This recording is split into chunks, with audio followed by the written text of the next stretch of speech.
Capítulo 2. Os voy a hablar de cómo se clasifican las industrias, pero sobre todo de lo que es el sector textil, porque es bastante más interesante que la clasificación industrial. La clasificación industrial la nombro pues porque está en el tema de hoy, hay que nombrarla.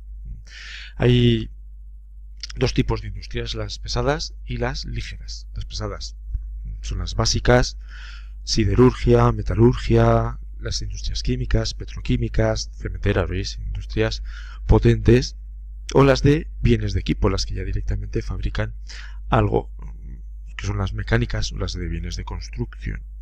Y por otro lado están las industrias ligeras o de bienes de consumo. Se fabrican bienes para consumir directamente por la persona. Las anteriores no, o son transformadas, ¿veis? Todo esto tiene que ser transformado, o bien son bienes de equipo que no son para el consumo de una persona, sino que es para el consumo de una gran industria o empresa. Pero en las ligeras o bienes de consumo, sí, ya directamente pues consumimos alimentos, consumimos textil, muebles, calzado, productos que tienen objetos metálicos o alta tecnología, son las industrias ligeras. También podemos hablar de industria según su nivel tecnológico. Hoy en día hace falta una renovación tecnológica constante, una investigación en cualquiera de los campos que estemos trabajando, porque si no enseguida te quedas obsoleto y ya no eres competitivo con respecto a lo que está sucediendo o a otros productos de tu misma rama, pero que vienen de otras partes del mundo. Por eso hay industrias punta. Eso es muy importante hoy. Además son industrias con un gran valor añadido. Eso significa que la diferencia entre lo que tú inviertes en el producto y el precio al que vendes el producto es muy grande, con lo que ganas es mucho. Un agricultor, por ejemplo, invierte en una semilla, luego vende el grano que ya ha germinado, ya ha salido, y la diferencia que se queda es muy poquita, porque el precio que le pagan el kilo de gramo es a veces ridículo. Pero cuando construimos, por ejemplo, construyen un robot o una nave espacial, ¿no? La diferencia de inversión, que es muy grande evidentemente porque trabaja mucha gente, gente muy cualificada, y lo que llegas o lo que logras vender esa nave espacial, los rendimientos, los beneficios son muy grandes. En todo lo que hay una tecnología avanzada, los rendimientos van a ser grandes. El personal va a estar preparado y va a cobrar unos buenos salarios. Se va a necesitar mucha investigación y mucho capital, mucho dinero que se introduzca para contratar a esos investigadores o investigadoras. Y sobre todo son los países ricos, a veces las empresas privadas y otras veces las universidades las que van a investigar en estas industrias de alta tecnología punta. También podemos dividir las industrias en el tamaño de la industria. Si es pequeña, pues tiene menos de 50 personas empleadas. Si es mediana, entre 50 y 250, y si es una gran industria, más de 250 personas que trabajan allí. Esto también valdría para el terciario, y lo de abajo igual. Sociedades anónimas y sociedades limitadas. Ya sabéis, una sociedad anónima se divide en acciones, tiene que tener un capital de 6.000 euros por lo menos. De 60.000, perdón, de 60.000 euros de partida. Una sociedad limitada se divide en participaciones y tiene que tener un capital inicial de 3.000 euros. Bueno, eso ya lo hemos visto en el tema anterior, igual que empresas públicas o industrias públicas y privadas. Las públicas pertenecen al Estado, las privadas a agentes privados, a personas. Bien. Las empresas, y especialmente las industrias, lo que hacen es asociarse para controlar el mercado y para obtener mayores beneficios y nadie compita entre ellas contra ellas para ser más competitivas. Hay dos tipos de concentración: la horizontal, varias empresas del mismo sector, por ejemplo todas las petroleras o todas las que fabrican zapatillas, se unen en una empresa más grande, o llegan a acuerdos comunes para controlar ese sector y que nadie pueda competir con ellas. Y otras veces hay concentraciones verticales, se agrupan empresas que fabrican distintos productos pero dentro del mismo sector. Por ejemplo, vas a fabricar, que pondríamos un ordenador, ¿no? Y ahí necesitas el software, el hardware, el plástico, el embalaje, necesitas un montón de cosas. Entonces esas empresas que fabrican diferentes productos dentro del mismo sector se unen para controlar todo el proceso de elaboración del producto y ser más competitivas.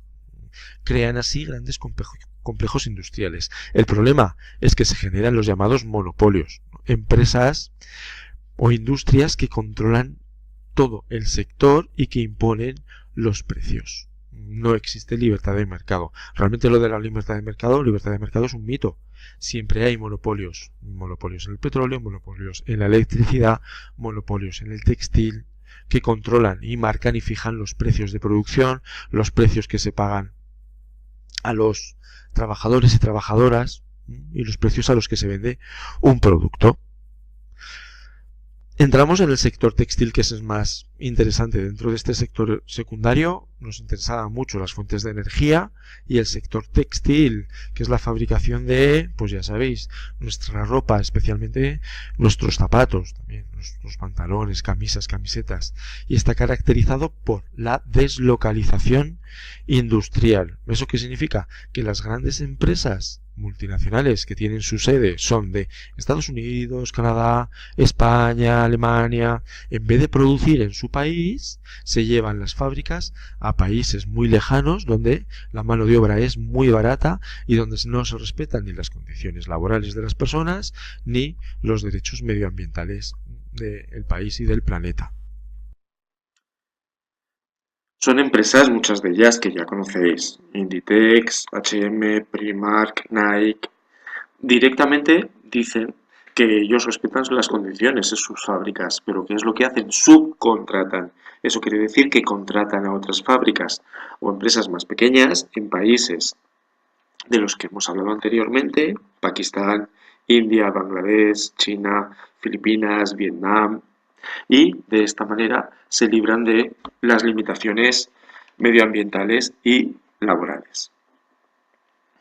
Además, al fabricar en lugares tan lejanos, no hay ningún tipo de respeto medioambiental. ¿Por qué? Porque no hay una legislación, no hay unas leyes que prohíban acabar o deteriorar el medio ambiente, y además porque hay que traer los materiales desde allí, los productos fabricados, elaborados. ¿Cómo?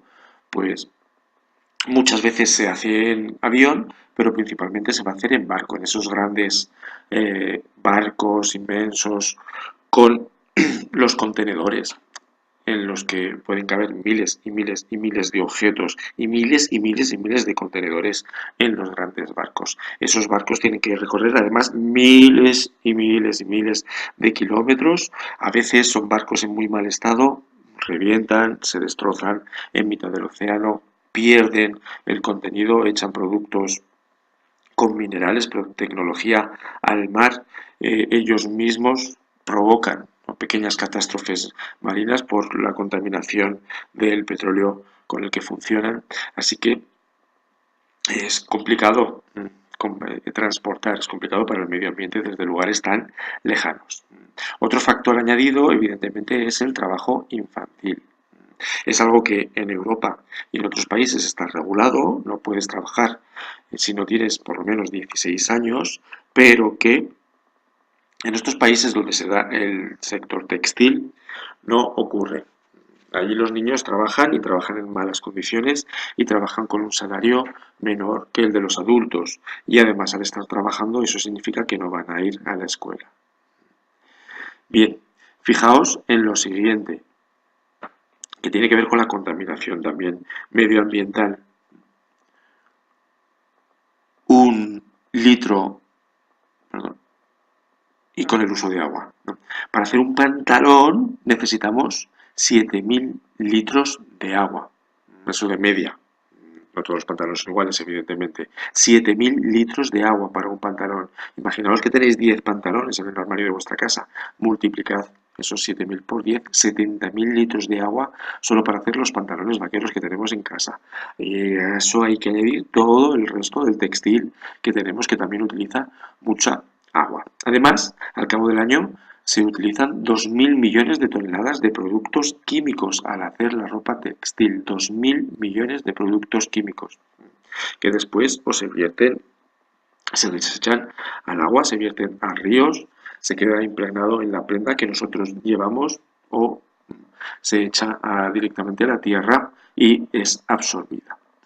Todo esto tiene que ver con algo que ya hemos hablado anteriormente, de la moda, del consumo. Decíamos que vivíamos en una sociedad consumista, que está muy pendiente, dependemos de la moda. Esa moda que va cambiando además cada año y enseguida nos quedamos anticuados, con lo que volvemos a consumir objetos que no necesitamos porque nos sentimos bien, nos sentimos más guapos, más importantes si cambiamos de ropa habitualmente, pero tenemos que tener en cuenta que cada vez que cambiamos de ropa hay detrás una marca ecológica por todos esos litros de agua que se está gastando, por toda la contaminación que se está provocando, por todos los residuos químicos y por toda la explotación laboral infantil de hombres y mujeres que hay detrás de esa ropa que viene de países tan lejanos. Al final, al cabo del año, se van a producir 80.000 millones de prendas. 80.000 millones de prendas.